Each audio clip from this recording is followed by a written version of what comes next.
Meaning of first finger. First finger.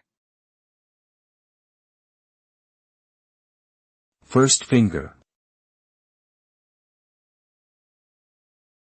First finger. First finger.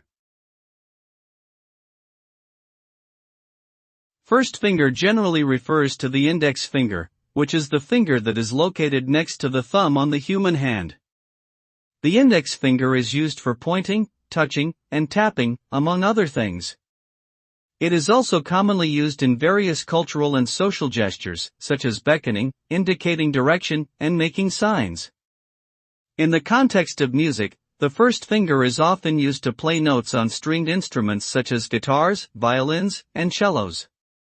Overall, the first finger serves as a versatile tool for a wide range of everyday activities.